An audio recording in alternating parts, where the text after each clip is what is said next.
Que Dios les bendiga. Bienvenidos a este nuevo estudio del libro de los Salmos. El día de hoy estaremos estudiando el Salmo 58. Pero recordemos un poco la semana pasada. La semana pasada vimos el Salmo 57, que es una serie de salmos donde David explica su carga, su malestar, porque está siendo perseguido injustamente por el rey Saúl, que quiere terminar con su vida. La semana pasada recordamos el hecho cuando Saúl, persiguiendo a David, está en el campo y decide entrar a una cueva para cubrir sus pies, ¿no? Los que estuvieron la semana pasada saben a qué me refiero. Entonces entra Saúl para cubrir sus pies y David está detrás con su gente. Pero David le respeta la vida. Solamente se acerca por detrás y sin que Saúl se diera cuenta, David le corta la esquina, la punta de su manto.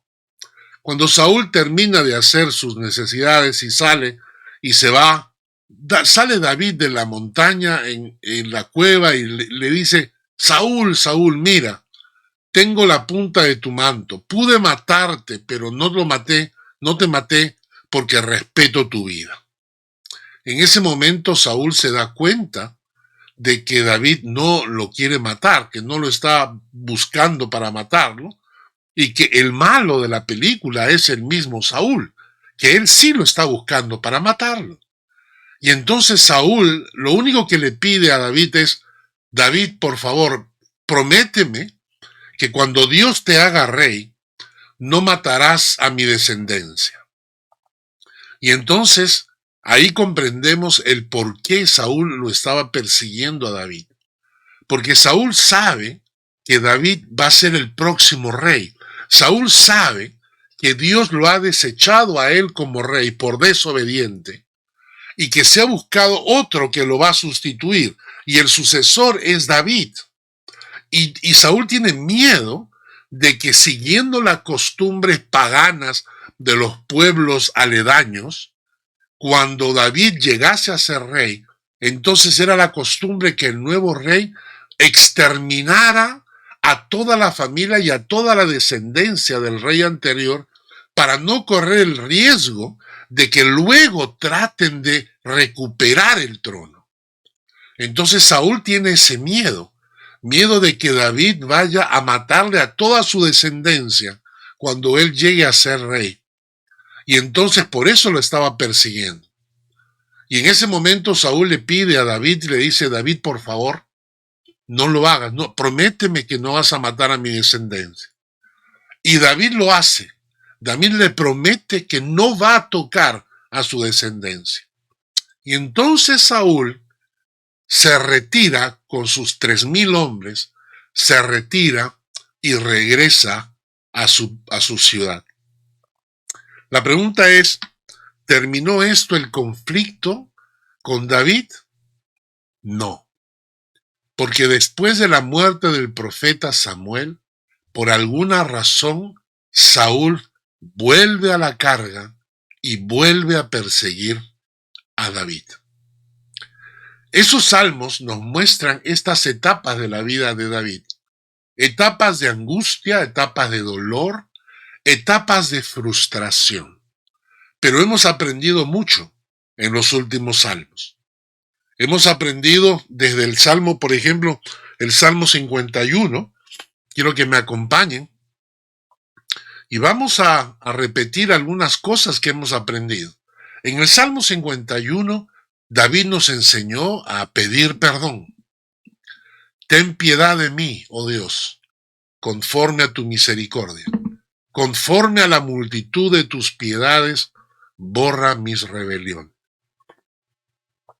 Lávame más y más de mi maldad, límpiame de mi pecado, porque yo reconozco mis rebeliones, mi pecado está siempre delante de mí.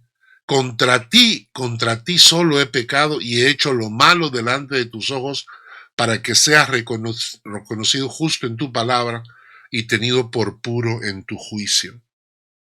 En el Salmo 52, por ejemplo, Nos enseñó a confiar, alabar y esperar en Dios. En la misericordia de Dios confío eternamente y para siempre. Te alabaré para siempre. Esperaré en tu nombre, porque es bueno delante de tu santo. En el Salmo 52, entonces, aprendimos a confiar, alabar, esperar. En el Salmo 53, nos enseñó que solo los necios dicen que no hay Dios. Solo el necio dice en su corazón, no hay Dios.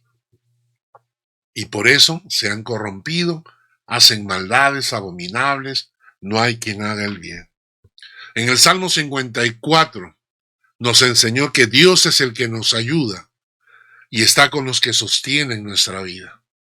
El Salmo 54:4, he aquí, Dios es el que me ayuda. El Señor está con los que sostienen mi vida.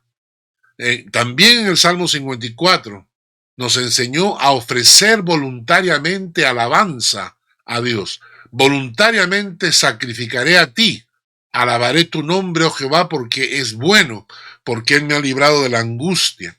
Sacrificio de alabanza. Alabar a Dios cuando las circunstancias son tan adversas que la misma alabanza se convierte en un sacrificio. En el Salmo 55, versículos 16 y 17, nos enseñó a cómo orar. En cuanto a mí, a Dios clamaré y Jehová me salvará. Orar con intensidad, con clamor. Tarde, mañana y mediodía oraré y clamaré y Él oirá mi voz. La frecuencia a la hora de orar, no solamente orar con intensidad, pero orar con permanencia, siguiendo la mañana, la tarde, la noche, es decir, no dejar de orar, ¿no? En el Salmo 55 también nos enseñó, echa sobre Jehová tu carga y Él te sustentará. No dejará para siempre caído al justo. Salmo 56. En el día en que temo, yo en ti confío. ¿Qué hacemos cuando tenemos temor? En el día en que temo, yo en ti confío. En Dios alabaré su palabra, en Dios he confiado, no temeré qué puede hacerme el hombre. Y la semana pasada, en el Salmo 57, aprendimos 3 cosas. En las sombras de tus alas me ampararé hasta que pasen los quebrantos. Clamaré al Dios Altísimo, al Dios que me favorece, me recompensa, me brinda su apoyo. Te alabaré, Señor, entre los pueblos, entre las naciones, te cantaré. Si no escucharon la prédica de la semana pasada, les invito a buscarla en el Facebook, en el YouTube, y ahí la pueden encontrar. El día de hoy vamos a estudiar el Salmo 58. David hasta ahora ha estado enseñándonos, motivándonos, instruyéndonos de cómo comportarnos en momentos de dificultad y adversidad. Pero el Salmo 58 cambia completamente. El Salmo 58 es la queja de un hombre que pide juicio de Dios por la maldad de los hombres. Por la maldad de los hombres. Cuando vemos la maldad creciendo y avanzando en este mundo, esto nos llena de cólera, nos llena de una ira santa, vamos a decirlo así, ¿no? En el mes pasado, el mes de junio, ha sido el mes del orgullo gay. Claro, para ellos está bien, ellos creen que están bien. Para nosotros la Biblia lo presenta como pecado. Y entonces, cuando ellos celebran el orgullo, a mí me incomoda, no porque me moleste que ellos sean o no sean, es lo que ellos pueden hacer con su vida, lo que quieran. Pero me molesta que la maldad del hombre haya llegado al punto de celebrar, de enorgullecerse de algo que la Biblia menciona como pecado. Es como enorgullecernos del adulterio y organizar un mes para celebrar el orgullo adúltero o el orgullo fornicario o el orgullo de los ladrones. ¿Por qué? Porque la Biblia condena todo esto. Y entonces a mí me molesta que celebren en lugar de arrepentirse. En lugar de buscar a Dios y pedir perdón, ahora celebran, se enorgullecen de su pecado.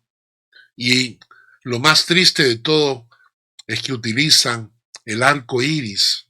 El arco iris que fue puesto en el cielo para que el hombre se acuerde que la maldad de la humanidad trajo un diluvio. Y el arco iris está allí para hacernos recordar que Dios ha prometido que no va a volver a haber un diluvio como este, pero nos hace recordar que hubo un diluvio por la maldad de los hombres, la maldad descontrolada de los hombres, tanto que Dios tuvo que mandar un diluvio, y por eso está la bandera, el arco iris, en el cielo. Ellos utilizan eso como una bandera. ¿Para qué? Para representar y enorgullecerse justamente de aquello que ofende a Dios. A mí eso me incomoda, me molesta.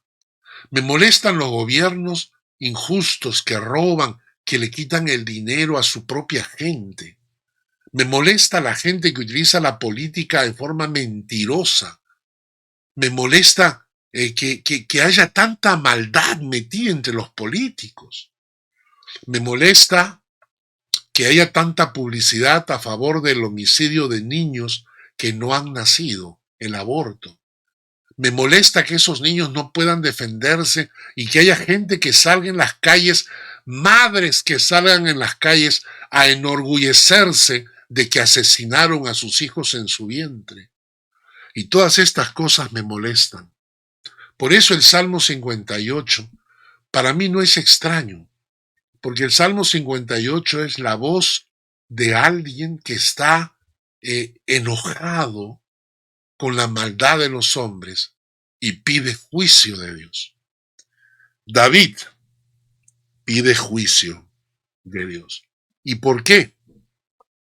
Porque contra todo lo que nos quieran enseñar, el mundo nos quiere decir que Dios acepta nuestra maldad porque Él es amor. Y como Él es tanto amor, le perdona a la gente sus maldades.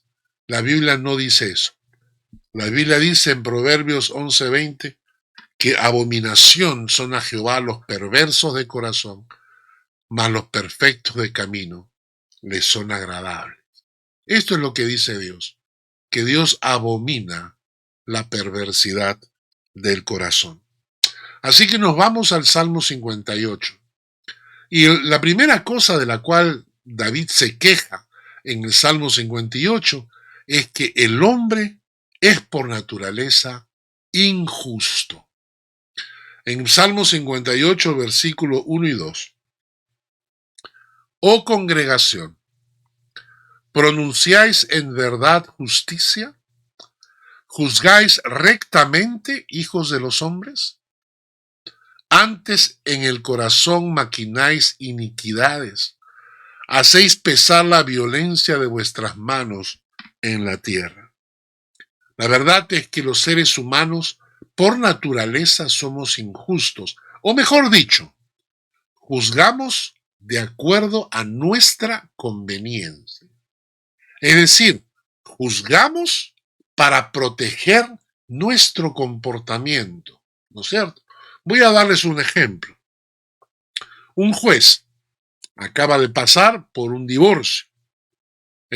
Su esposa, bien asesorada por algunos abogados, llegaron a sacarle una buena cantidad de sus bienes y le han confiscado una parte de su sueldo. El juez está muy amargo por esta situación. Y él, como juez, ahora le toca juzgar un caso de una mujer que está pidiendo compensación por su matrimonio en su caso de divorcio. ¿Qué hace el juez? ¿Juzga imparcialmente o va a juzgar según su experiencia? Lo más probable es que juzgue según su experiencia y diga, ajá, acá hay otra mujer igual a la mía que me quitó tanto, ¿no es cierto? Y entonces no va a juzgar imparcialmente, va a juzgar de acuerdo a su propia conveniencia. Y ese es el problema, que juzgamos buscando nuestra propia conveniencia. Si tú le preguntas a un adúltero, a alguien que está viviendo en adulterio, y tú no sabes que él está viviendo en adulterio, y tú te acercas y le dices, oye, hermano, necesito que me des un consejo. ¿Sabes qué? Estoy en problemas en mi casa con mi esposa, pero estoy saliendo con una amiga de hace mucho tiempo y se me está, estoy construyendo una relación. ¿Tú crees que es correcto? ¿Qué te va a decir el adúltero? Te va a decir, sí, hermano, no, yo te entiendo, yo sé los problemas que puedes tener en casa y bueno, esta relación nueva que estás buscando quizás te ayude a encontrar el verdadero amor. ¿Por qué? Porque él está viviendo en adulterio, entonces te aconseja de acuerdo a su situación. Eso se llama juzgar por conveniencia. Y por eso la Biblia dice que el hombre es injusto. ¿Pronunciáis en verdad justicia? ¿Juzgáis rectamente? ¿Somos capaces de juzgar rectamente? La segunda línea es muy interesante. Dice, antes en el corazón maquináis iniquidades, hacéis pesar la violencia de vuestras manos en la tierra. La traducción en lenguaje actual traduce algo más exacto. Dice, todo lo que piensan lleva malas intenciones y todo lo que hacen provocan violencia. Provocan violencia.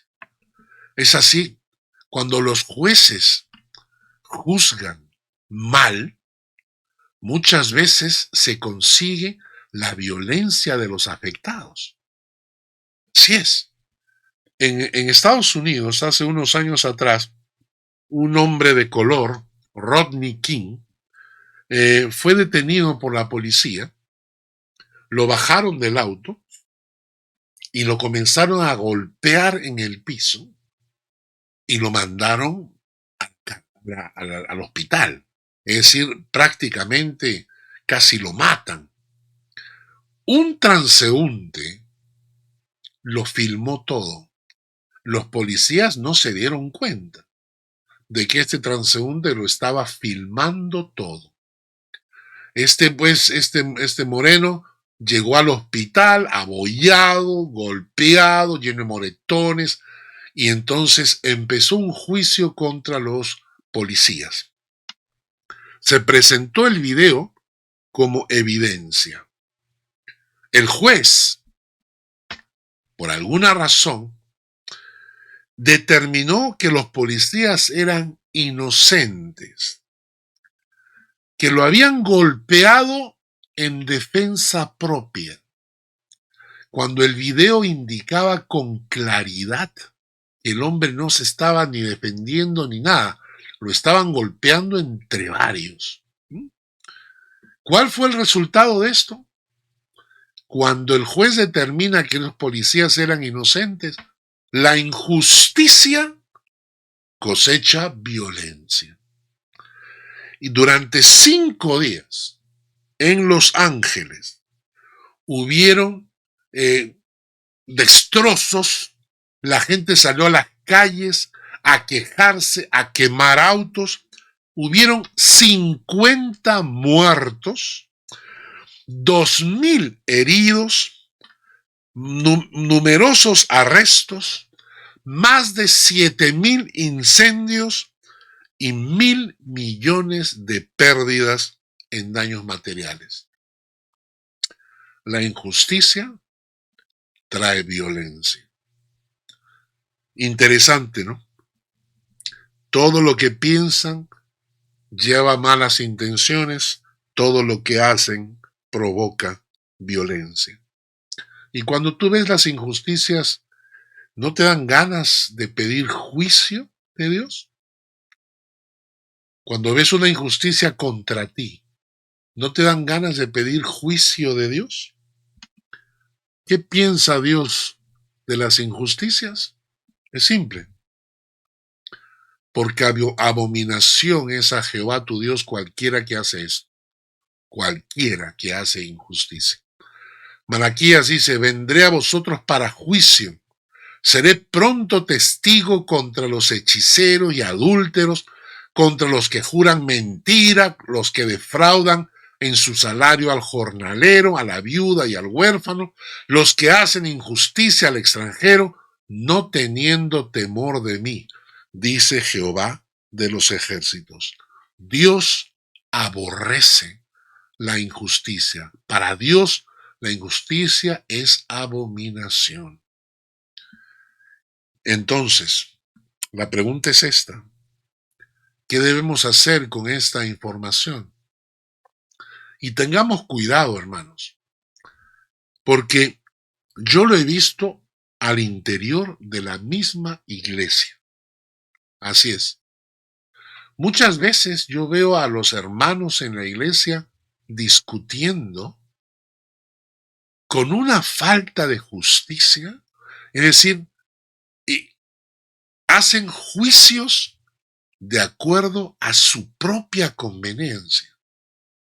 Gente al interior que se llaman creyentes, pero que son incapaces de juzgar con rectitud, sino que juzgan de acuerdo a su conveniencia, de acuerdo a sus intereses, y están al interior de la iglesia y nos llamamos hijos de Dios.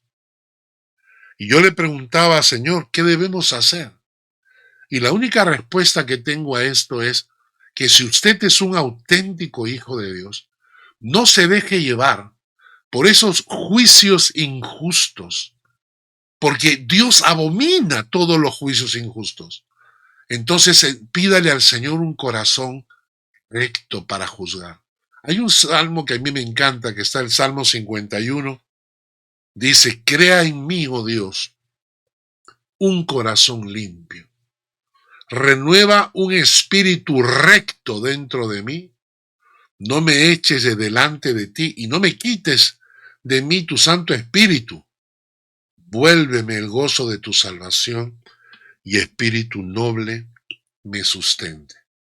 Entonces, si Dios aborrece todo tipo de injusticia y el hombre tiende a juzgar injustamente de acuerdo a sus conveniencias, entonces lo único que podemos decirle al Señor es, Señor, perdóname, crea en mí un corazón limpio, un espíritu recto, un espíritu noble.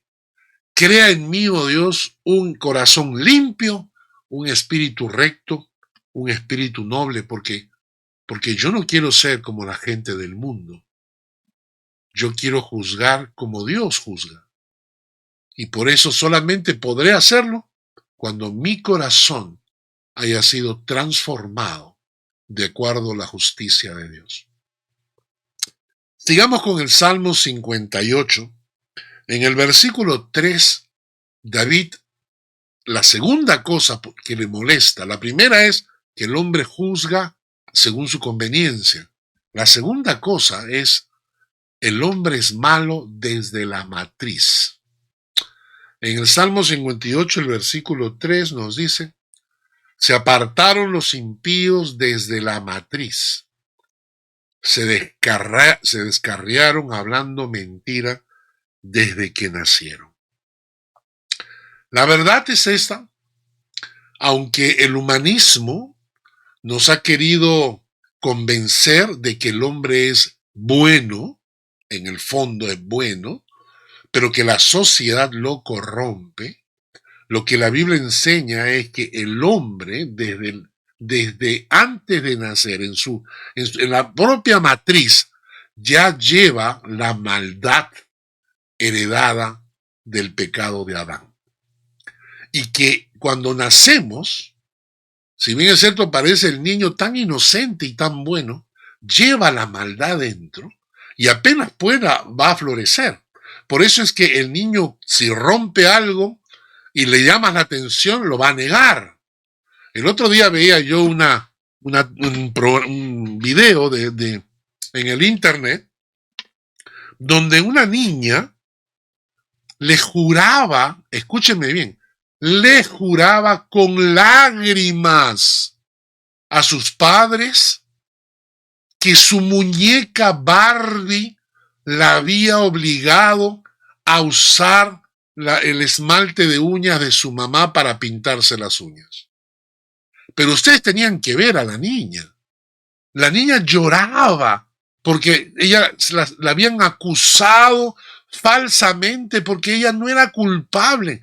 Su muñeca Barbie la había obligado a usar el esmalte de uñas de su mamá para pintarse sus uñas. Yo veía a esa niña y los padres se reían. Los padres se reían y yo veía en ella la maldad que llevamos dentro desde que somos pequeños. En el colegio los niños no tienen piedad cuando llega algún compañero que tiene polio o que tiene algún tipo de retardo o tiene algún tipo de defecto físico. Los niños no tienen piedad. La Biblia nos enseña que no nacemos buenos y nos corrompemos. La Biblia nos enseña que llevamos el pecado dentro. Desde que nacemos llevamos el pecado dentro. Y que si bien es cierto, los padres nos educan a no ser malos. Los padres nos educan a ser morales. Los padres nos educan a tener principios. Pero de por sí, por naturaleza, llevamos la maldad dentro. Hay textos que nos llaman la atención. 1 Corintios 15 dice, por cuanto la muerte entró por un hombre, también por un hombre la resurrección de los muertos. Porque así como en Adán todos mueren, también en Cristo todos somos vivificados. Quiere decir que a través de Adán entró la muerte, y la muerte entra por el pecado. Entonces, el pecado entra a los hombres a través de Adán. Claro, la esperanza la tenemos en Cristo de que nos saque de esa situación. Pero por herencia, por Adán, heredamos esta situación de pecado. Salmo 51:5 dice, he aquí en maldad he sido formado y en pecado me concibió mi madre. Entonces la segunda cosa aquí que realmente debemos entender es que el hombre es malo desde la matriz. Y llevamos esa maldad dentro y cuando nacemos hay que pensar en varias cosas. Primero, ¿qué implica esta verdad para nosotros? Primero, nadie nace cristiano. Aunque tus padres sean cristianos, Dios no tiene nietos. Nadie nace cristiano. Somos pecadores por naturaleza desde el vientre de nuestra madre. Cuando un niño nace, aunque sus padres sean creyentes, no ha nacido un angelito, ha nacido un pecador más. ¿De acuerdo? Ahora, podemos educar a nuestros hijos, sí, para que parezcan cristianos. Podemos educarlos, pero sin Cristo en su corazón, solo son imitadores de la fe, actores, pero no auténticos hijos de Dios. Por lo tanto, dos cosas son importantes. La primera, debemos llevar a nuestros hijos a los pies de Cristo. Debemos hacer todo lo que podamos para que nuestros hijos puedan tener un encuentro personal con Jesucristo. Sin ese encuentro personal, aunque sean nuestros hijos y nosotros seamos pastores y todo lo que quieras, si nuestros hijos no tienen un encuentro personal con el Señor, no son hijos de Dios. Son hijos de creyentes, pero no hijos de Dios. Así que tenemos que llevar a nuestros hijos a los pies del Señor. Y segundo, tienes que preparar su corazón desde que son niños, llevándolos a conocer la palabra, desde que son niños, hay que educar a nuestros hijos en los caminos del Señor. Tienen que escuchar el mensaje de Dios en la iglesia desde que son pequeños. Claro, ellos van a tomar sus propias decisiones cuando sean adultos. Eso es indudable. Lo sabemos. Y si ellos quieren seguir el camino del Señor, lo van a seguir ya por su propia voluntad. Y ahí no podemos tener efecto. Es una decisión que ellos tomarán.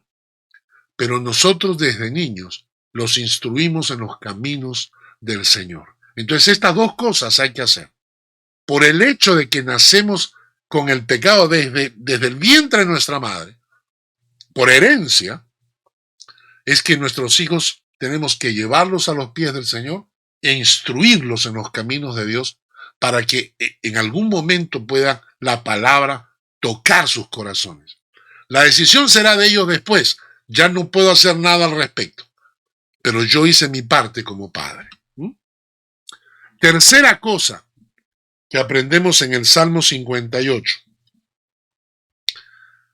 El hombre necio también es sordo.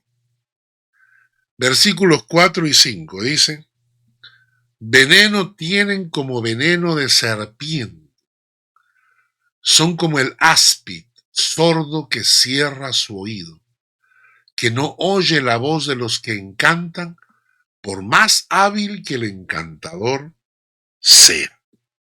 Interesante porque nos está hablando de gente venenosa, ¿no? Veneno, tienen como veneno de serpiente. Yo he conocido gente venenosa. Claro, no hay mucha gente, pero hay algunos que son venenosos, ¿no? Pero luego dice algo interesante, dice: son como el áspid sordo que cierra su oído, que no oye la voz de los que encantan, por más hábil que el encantador sea. Son como el áspid que cierra sus oídos y no escucha la voz de los encantadores. ¿Saben por qué? Porque cuando queremos pecar, nos volvemos sordos a los consejos de la gente que nos ama. El pecado es tan fuerte que nos vuelve sordos. No escuchamos ni la voz de Dios ni la voz de nadie. La necedad siempre se acompaña de sordera espiritual. El pecado nos vuelve sordos. Y no solamente es en cuanto al pecado. Hay muchos creyentes en la iglesia que sufren de sordera espiritual. Van a la iglesia, escuchan la prédica, pero no oyen la palabra. ¿Cómo es esto posible? Sí. Hay mucha gente que escucha la palabra, escucha la prédica, escucha el estudio bíblico, pero su corazón cierra sus oídos para no oír la palabra. Como dice Isaías, hay un texto en Isaías que me encanta, dice: pueblo ciego que tiene ojos y sordos que tienen oídos. ¿Cuántas veces he predicado en la iglesia palabra de Dios y veo que hay gente que lo esquiva, como cuando el torero esquiva al toro, ¿no? Y entonces se pone de costadito y pasó la palabra. Y se pone de costadito y pasó la palabra. Y toda la palabra que va para él en su corazón está diciendo: qué buena enseñanza para mi tía, qué buena enseñanza para mi amigo, pero ninguna enseñanza es para él. Sordos, y no importa, dice, por más hábil que el encantador sea, porque a veces pensamos que tenemos que traer al mejor predicador para ver si el mejor predicador puede tocar el corazón de la gente. No. El sordo espiritual es aquel cuyo corazón no se ha rendido a los pies de Dios todavía. No. Aún disfruta del pecado, aún quiere mantenerse en su posición, en su estructura. Él no quiere renunciar a su vida y por tanto La palabra de Dios es clarísima. Quien no renuncia y pone su corazón en el Señor no puede ser discípulo de Cristo. ¿No es cierto? Si no renuncias y te entregas al Señor, no puedes ser discípulo de Cristo. El necio espiritual, el sordo espiritual, es aquel que no ha doblegado su corazón aún a los pies del Señor. Y puede escuchar esta prédica y puede escuchar cualquier cosa, pero para él le pasa por alto. Sale de la iglesia y se olvida. Se olvida. ¿Y qué podemos hacer en este caso? Hemos visto en cada circunstancia, hemos visto que podemos hacer algo. En cuanto a la injusticia, podemos clamar a Dios: Señor, dame un corazón limpio, un espíritu recto, un espíritu noble. En cuanto a la maldad que llevamos desde la matriz, tenemos que pensar en evangelizar a nuestros hijos, llevarlos en los caminos de Dios. Y en cuanto a la necedad, ¿qué podemos hacer? Nada. ¿Saben por qué? Porque la necedad solo la puede quitar el Espíritu Santo. Solo el Espíritu Santo puede quitar el velo de los ojos y de los oídos. Solo el Espíritu Santo puede quitar la cerilla de los oídos espirituales. Solo el Espíritu Santo nos puede sacar de la necedad. Por lo tanto, solo nos queda orar e interceder y clamar a Dios. Porque solo Él nos puede sacar de nuestra propia necedad. Solo Él puede sacar de la necedad a nuestros esposos, esposas, hijos, familiares, vecinos. Solo el Espíritu Santo. Y por eso tenemos que comenzar a interceder. Porque el hombre necio es sordo. Y solo el Espíritu Santo puede convencerlo. Por más que lo gritemos, le digamos cosas, solamente el Espíritu Santo puede hacerlo. Les invito a luchar en oración por todas aquellas personas necias y sordas espirituales que conocemos. Luchen en oración por ellos, para que el Espíritu pueda hablarles a su corazón. Vamos terminando, y les decía que en este salmo, estas tres circunstancias hacen que David pues se sienta incómodo, ¿no es cierto? Cuando David dice, esta gente injusta, ¿no? Esta gente que es malvada, desde el corazón, desde el nacimiento es malvada, esta gente que es necia, que es sorda. Y Señor, ¿qué hacemos? Y David pide quebranto. A mí me llamó la atención, David pide quebranto, quebrántalos. Miren lo que dice David.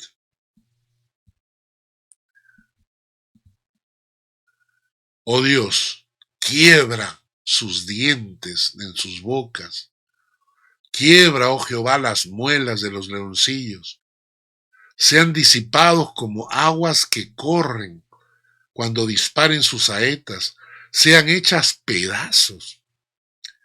Pasen ellos como el caracol que se deslíe, como el que nace muerto, no vean el sol. Antes que vuestras ollas sientan la llama de los espinos, así vivos, así airados los arrebatará él con tempestad. Se alegrará el justo cuando viere la venganza, sus pies lavará en la sangre del impío. David está pidiendo juicio de Dios, quebranto, ¿no? Quiebra, oh Jehová, quebranta, oh Jehová. Que a veces, hermanos, a veces debemos pedir esto. A veces hay gente tan malvada, a veces hay gente tan necia, a veces hay gente tan mala, a veces hay gente tan sorda, que lo único que podemos decir es, Señor, quebranta su corazón para que te busquen. Quebranta su corazón para que se arrepientan. Porque saben que, aunque no nos guste, es la verdad. La verdad es que el juicio de Dios hace que los hombres se arrepientan. Hace años atrás prediqué en una iglesia y prediqué acerca del juicio de Dios. Y que a veces hemos olvidado de que existe el juicio de Dios. Y esto es fuerte, hermanos, pero es triste. Al terminar le dije a la gente, ¿quieren ustedes tener una iglesia que ame a Dios con todo su corazón? ¿Que busquen al Señor de verdad? Y toda la iglesia dijo, sí, sí. Y entonces les dije, ok, entonces vamos a orar pidiendo juicio de Dios por todos los adúlteros, fornicarios, mentirosos que hay en esta iglesia. La gente me miró con pánico. Yo vi el rostro de la gente y se pusieron blancos. ¿Por qué? Porque somos acostumbrados a ser creyentes hipócritas que asisten a la iglesia, pero que tienen doble vida. Y cuando dije, vamos a orar por juicio, la gente se alteró, diciendo, ¿cómo voy a orar por juicio contra mí mismo? Y les dije, porque imagínense si cada vez que una persona se convierte en adúltero, que venga juicio de Dios y lo mate. ¡Osu! ¡Qué fuerte! ¿Cuántos adúlteros habrían? Poquísimos. ¿Ven? El juicio de Dios hace que nos arrepintamos. Por eso David había pedido esto. David pidió juicio. No lo vamos a hacer, claro. Yo en esa iglesia dije, no, hermanos, no voy a orar. Voy a pedirle al Señor que nos dé tiempo de arrepentirnos. Y eso es lo que pedimos, tiempo para arrepentirnos antes de que el juicio de Dios llegue. No juguemos, hermanos, no juguemos con el Señor. No permitas que el juicio de Dios llegue para motivarte al arrepentimiento. Busquemos al Señor desde ahora. Y cuando viene el juicio de Dios, a veces es duro, pero a veces uno dice, caramba, Señor, pusiste tu mano cuando debías ponerla. El Salmo 58 termina, entonces dirá el hombre, ciertamente hay galardón para el justo, ciertamente hay Dios que juzga en la tierra. La traducción en lenguaje actual dice, y dirán hombres y mujeres, vale la pena que seamos el pueblo de Dios. Hay en este mundo un Dios que hace justicia. Y yo les pregunto, ¿vale la pena ser el pueblo de Dios? Sí, Señor. ¿Hay en este mundo un Dios que hace justicia? Sí, Señor. Amén y amén. Que Dios les bendiga.